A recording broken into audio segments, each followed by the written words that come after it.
7 kesalahan yang bisa membuat kita gagal dalam seleksi substansi wawancara beasiswa LPDP.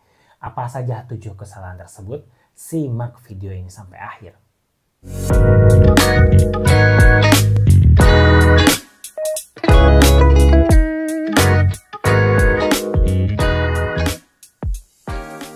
Bismillahirrahmanirrahim. Assalamualaikum warahmatullahi wabarakatuh. Saya Cecep Hasanuddin.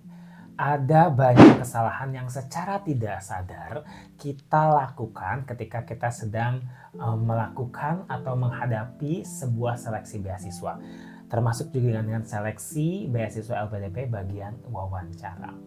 Di sini adalah bagian vital. Kenapa? Karena wawancara ini untuk yang namanya mengetahui seberapa siap kita untuk lanjut studi S2. Bukan hanya soal kita menjawab pertanyaan, bukan hanya soal kita yang namanya mengirimkan berkas ataupun melaksanakan tes bakat skolastik, bukan. Itu hanya bagian-bagian dari tesnya saja. Tapi bagaimana kita siap atau belum untuk berangkat ke luar negeri misalnya, kalau kita ngambil yang di luar negeri, atau bagaimana persiapan kita di dalam negeri.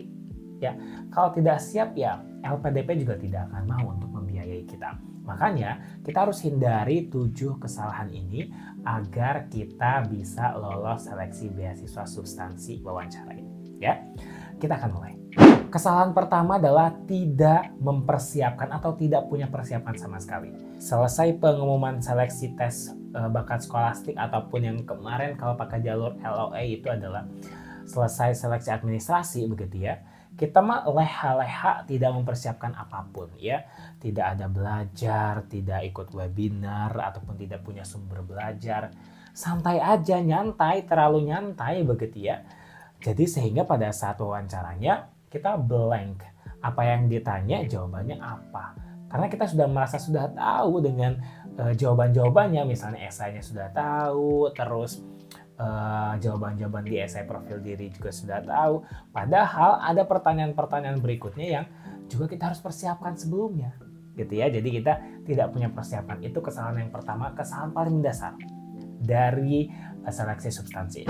Kedua, tidak mengikuti instruksi, ya.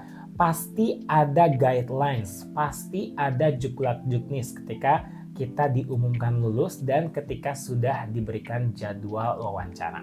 Pastikan dibaca. Kalau tidak dibaca, kita nanti akan kesulitan di mana tempatnya, terus harus pakai baju apa, terus apa yang dibawa, apa yang harus disiapkan, teknisnya seperti apa, ada berapa pewawancara, berapa menit wawancaranya. Pokoknya kalau tidak disiapkan itu semua, kita juga akan kelimpungan saat tes wawancara nanti, ya, akan merugikan kita. Jadi pastikan sesuai instruksi yang diberikan. Kalau misalnya bajunya batik, batik. Kalau bajunya formal, formal. Kalau misalnya waktunya 30 menit, 30 menit. Harus sudah standby 1 jam sebelum, ya standby 1 jam sebelum. Jangan cari gara-gara hanya karena melanggar 1 buah instruksi saja. Selanjutnya masuk ke tahapan teknisnya. Ini langsung saya berikan nomor 1 yang sudah pasti kamu akan gagal di seleksi ini. Yaitu berbohong. Apa yang kamu katakan ketika sedang menjawab pertanyaan di interview dan hasilnya itu berbohong, saya yakin 100% pasti itu akan menjadi jalan kegagalan kita. Bicarakan seadanya saja, bicarakan seperlunya saja, jangan diada-adakan, jangan dibesar-besarkan, jawab sejujur-jujurnya. Kalau kita memang misalnya punya 3 kelebihan, cukup 3 kelebihan. Berikan hikmahnya, berikan manfaatnya. Tapi jangan sampai punya 1 kelebihan tapi yang dijelaskannya banyak dan pewawancara tidak butuh itu. Ya, pewawancara hanya butuh siapa kamu, apakah kamu siap untuk mendapatkan beasiswanya, selesai. Tidak usah terlalu membanggakan diri, terlalu memberikan yang berbohong begitu ya kepada pewawancara. Saya yakin itu pasti akan terdeteksi. Ya, jadi jangan cari gara-gara dengan hanya berbohong. Berbohong sudah pasti langsung itu red flag, tidak akan bisa lulus. Berikutnya masuk ke body language, lost eye contact. Kita tidak fokus dengan pewawancara. Kita matanya kemana, wawancara di mana, kemana. Baik itu offline ataupun online. mata kita tidak fokus. Pastikan kita harus bisa melihat pewawancara kita. Apapun misalnya jenisnya ya offline ataupun online. Misalnya online, daring. Kita terlalu fokus dengan skrip, ada terlalu fokus dengan skrip di layar ataupun di tangan. Sehingga mata kita tidak fokus tuh kelihatan sekali kalau di layar itu ya. Karena kan dia akan melihat kita langsung, kita setengah badan tuh ya. Sementara di offline misalnya, wawancara di mana? Di sebelah sana tapi matanya ke sini. Pokoknya eye contact ini wajib ya, jangan sampai lost.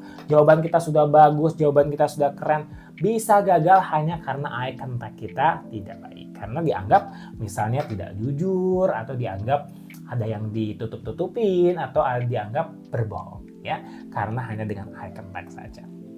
Selanjutnya ini yang sering terjadi juga ya, terutama bagi para kaum hawa, kaum perempuan, yaitu menangis.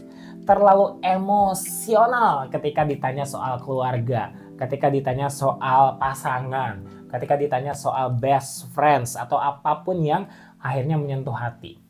Tahan ya. Jangan keluarkan air mata karena nanti kita dianggap belum siap untuk mendapatkan beasiswa, terutama misalnya kalau ke luar negeri, misalnya beasiswa kita, atau dalam negeri juga sama. Karena nantinya kita dianggap belum bisa menahan emosi, belum bisa mengatur emosi. Ya, pastikan yang menangis ini tahan dulu saja lah, karena ini bukan reality show yang ditentukan dari seberapa kita itu terharu atau tidak begitu ya, tidak. Seberapa siap kita mendapatkan beasiswa LPDP tersebut. Nah, kalau selanjutnya ini berhubungan dengan kaum Adam, walaupun tetap juga kaum Hawa juga pernah melakukannya ya, yaitu marah. Kesalahan paling fatal ini. Kalau sudah marah, emosi tingkat tinggi, nada naik, tangan bermain begitu ya, tangan nunjuk-nunjuk, udah pasti red flag dari pewawancaranya. Tahan emosi. Tahu misalnya kita disudutkan, iya. Tahu misalnya kita di pojokan, iya. Gak apa-apa. Yang penting kita jawab saja pertanyaannya. Jangan kalah hanya karena dibegitukan akhirnya emosi dan membuat kita nggak lolos. Ya, karena kan pewawancara juga pasti tahu, oh iya dia emosi, dia marah, oh dia tidak bisa kontrol diri sehingga akhirnya tidak diluluskan. Jangan sampai marah ini menjadi jalan ketidaklulusan kita ya. Pastikan kontrol emosi kita. Jangan sampai marah ini membumbung tinggi karena kita terlalu dipojokkan dengan pertanyaan-pertanyaan yang ada. Terakhir, ini mah marah enggak, menangis juga enggak misalnya, tapi sumberke. Keras kepala batu, ya kan? Ditanya apapun, misalnya ditanya sebuah pertanyaan, jawabannya itu, tapi ketika ditanya lagi, disudutkan lagi, sumberke dengan jawabannya. Padahal sudah dikasih tahu oleh pewawancaranya, bukan begitu, misalnya jawaban kamu salah, tapi tetap aja mempertahankan dengan kesalahan tersebut. Ya, mau gimana lagi, pasti pewawancara juga, keras kepala. Tidak bisa dilanjutkan gitu ya. Jadi mending kita terima dulu saja masukannya, lalu kita berikan yang namanya reasons kita, alasan kita agar bisa diterima. Jangan sampai kita tidak menerima masukan, tidak mau dapat input masuk ke dalam kita, tapi kita pengen mengeluarkan output pendapat-pendapat kita, itu tidak boleh, jangan sampai egois ya.